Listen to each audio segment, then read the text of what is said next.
विदेशी सैलानियों पर भी महाकुंभ का असर और रंग चढ़ा हुआ है। कई विदेशी श्रद्धालु पहुंचे हैं जो सनातन से प्रभावित होकर यहां आए हैं। इटली से 20 युवा श्रद्धालुओं के समूह ने अपने भजन से सभी का ध्यान आकर्षित किया है।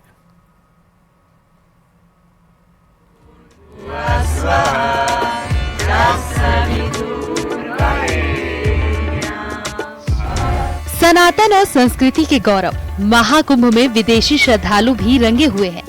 जिस तरह प्रयागराज महाकुंभ में करोड़ों की संख्या में देश के कोने कोने से श्रद्धालु पहुंच रहे हैं, तो वहीं विदेशों से भी सनातन में आस्था रखने वाले श्रद्धालुओं की कमी नहीं है। जो भी विदेशी मेहमान महाकुंभ में आया है, वो बस भारतीय सभ्यता में रंगता हुआ दिखाई दे रहा है।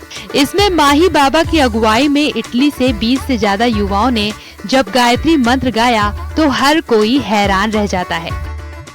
ओम भूर्भुवः स्वः तत्सवितुर्वरेण्यं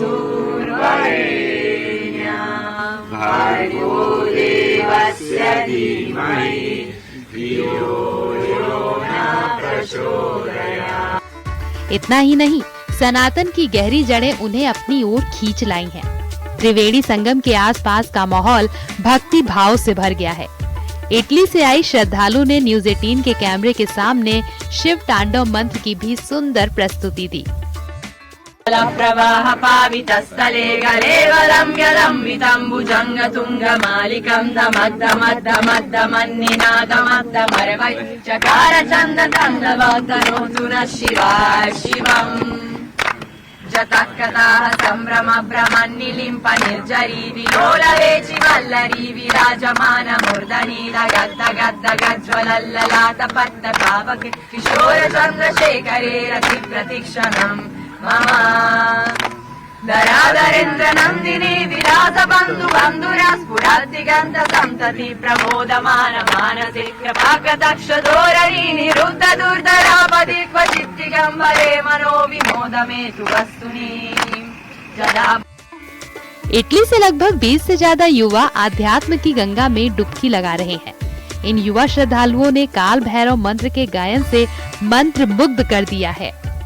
सेव्यमान पावनं कृपांकजं व्यालयज्ञसूत्रमिन्दुशेखरं कृपाकरं नारदादियोगी वृन्दवन्दितं दिगम्बरं काशिकापुरादिनाथ कालभैरवं भजे भानुकोटिभास्वरं भवद्दितारकं परं नीलकण्ठमेप्सिदर्थदायकं त्रिलोचनं कालकालमम्बुजक्षमक्षशोलमक्षरम् काशिकापुरादिनाथ कालभैरवं भजे। वहीं इटली से 20 युवाओं का प्रतिनिधित्व कर रहे माही बाबा ने बताया कि वो बीते 30 सालों से यूरोप में योग, आयुर्वेद और भारत का आध्यात्मिक काम कर रहे हैं और जीवन में सुख शांति मिले, इसीलिए सभी को लेकर महाकुंभ में आए हैं। उद्देश्य था कि हमारा जो संस्कृति है, जो हमारा हिंदू धर्म है और महाकुंभ का जो महत्व है, जो 144 साल बाद आया है, तो इससे हम कितना शांति प्राप्ति कर सकते हैं और हमारी स्पिरिचुअलिटी पूरी दुनिया में कैसा जा सकती है, इस उद्देश्य से सबको लेके आया है। ये आने के बाद ये लोग सारे के सारे इतने खुश है कि मतलब उनको ऐसा लग रहा कि हम सारे पुण्य पा गए। क्या बात है, सारे पुण्य पा गए। लेकिन आप कैसे इटली पहुंचे? मैं वहाँ पे 30 साल से योगा, स्पिरिचुअल थिंक और सनातन धर्म का ये करता हूँ। तो आप लोगों ने सुना ही होगा कि किस तरह से उच्चारण करके, और हमारे धर्म में जो है वो एक पीस है, हमें ये गॉड गिफ्ट मिला हुआ है, मन की शांति मिली। हाँ, ये गॉड गिफ्ट मिला है। तो ये पूरा यूरोप में हम लोग इसका प्रचार और प्रसार करते हैं।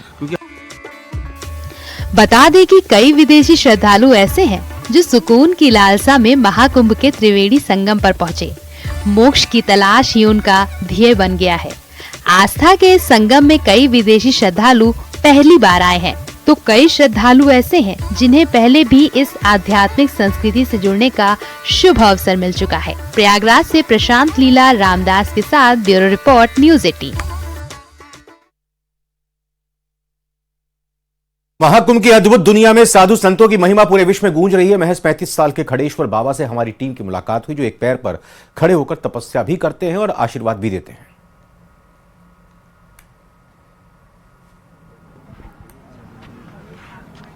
तो महाकुंभ की अद्भुत दुनिया में साधु संतों की महिमा पूरी दुनिया में गूंज रही है इस वक्त। और महज 35 साल के खड़ेश्वर बाबा से हमारी टीम की मुलाकात हुई। हमारे साथ इस वक्त खड़ेश्वरी बाबा मौजूद हैं, जो खड़े होकर तपस्या भी कर रहे हैं और जन जन को आशीर्वाद भी दे रहे हैं। बाबा, आप खड़ेश्वरी बाबा के नाम से प्रसिद्ध हैं, ये भी एक बड़ी तपस्या है। जी हाँ, ये तो सब गुरु महाराज हमारे पहले ऋषि मुनि साधु संत महापुरुष एक से एक हठ योग करते आए हैं, उसी में ये भी हठ योग किया हमारे संतों ने। तो अभी हम भी लगे हैं गुरु महाराज के इस पद चिन्हों पे कि भाई समाज को कुछ हम भी अपनी तरफ से हठ योग करें और आनंद दें। ये सवाल हालांकि मुझे लगता है सही नहीं होगा कि कितनी तकलीफ, कितना दर्द, कितनी पीड़ा आप सहते हैं, लेकिन साधु संत विश्व कल्याण के लिए कहते हैं कि हर इस पीड़ा को खुशी खुशी प्रसन्नचित्त के साथ सहते हैं। जी, क्यों ये संसार का यानी पीड़ा नहीं सहन करेंगे तो संसार के विष को कैसे पान करेंगे। और आशीर्वाद यहाँ पर आने वाले हर भक्तों को आप दे रहे हैं। जी हाँ, जो भगत इधर आते हैं संतों के पास, हमारे धुनों पे नागा बाबा भभूति लगाए बैठे हैं, कोई ऊर्ध्वबाहु हैं, कोई खड़ेश्वरी हैं। जो भगत आते हैं उनको आशीर्वाद देते हैं, जाओ भगत तुम्हारी मंगल कामना हो, आनंद हो, तुम्हारा उद्धार हो, क्या जाओ नारायण, हर हर तो महादेव। देखिए, भक्तों का भी यहाँ पर जमावड़ा लगा हुआ है ताकि खड़ेश्वरी बाबा के दर्शन कर सके, उनसे आशीर्वाद यहाँ पर ले सके। त्रिवेणी के तट पर महाकुंभ के अलग अलग नजारे दिख रहे हैं। ऐसे ही एक कार वाले बाबा हैं जो महाकुंभ में हिस्सा लेने के लिए कार पर आए हैं। उन्होंने कार में ही अपना घर बनाया हुआ है।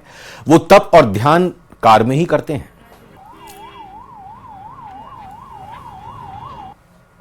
गाड़ी वाले बाबा इस वक्त हमारे साथ में मौजूद हैं। गाड़ी वाले बाबा हम इसलिए कह रहे हैं क्योंकि महाकुंभ का ये पूरा सफर जो है वो अपनी इसी गाड़ी के जरिए तय कर रहे हैं। बाबा, सफर भी तय करते हैं, तपस्या भी करते हैं? जी, सफर भी तय करता हूँ और गाड़ी में बैठा रहता हूँ। कहीं भी भोजन प्रसादी बनाना है तो अपनी गाड़ी में से भोजन बनाता हूँ और गाड़ी में ही रहता हूँ। बाबा, कब से ये सफर आपका शुरू हुआ है और कब तक ये यूं ही आगे चलता रहेगा? अब हमको तो पूरा इंडिया भ्रमण करना है, चलती रहेगी गाड़ी, उसका कोई निश्चय नहीं है। अच्छा, आप कहीं पर और रहते नहीं, आप कह रहे हैं यही आपका मकान है, यही आपका संसार है अभी? यही हमारा भ्रमण है, यही हमारा मकान है, यही हमारा विमान है। यही आपका विमान है। और कितने साल बाबा हो चुके हैं करीब आपके इस सफर को? अभी करीब हमको ये तो अभी गाड़ी लिए 15 महीने हुए हैं। इसके पहले मेरे पास जो गाड़ी था मार्शल, करीब हमको 25 साल हो गया गाड़ी से घूमते घूमते। अच्छा, तो फिर कैसे आया कि एक विमान को ही, अपने एक वाहन को ही विमान बना दिया जाए और इसी में ये सफर तय किया जाए महाकुंभ का, जिस पर पूरे विश्व की निगाहें हैं? देखो, ऐसा है, महात्मा है, अपना अपना जिसको जैसा मन में आता है। कोई महल बनाता है और कोई महात्मा झोपड़ी में रहता है और कोई अपना विमान में रहता है। तो कोई महल बनाता है, कोई झोपड़ी में रहकर जीवन व्यतीत करता है, तो कोई गाड़ी को ही अपना विमान बना लेता है। बातचीत करने के लिए बहुत धन्यवाद।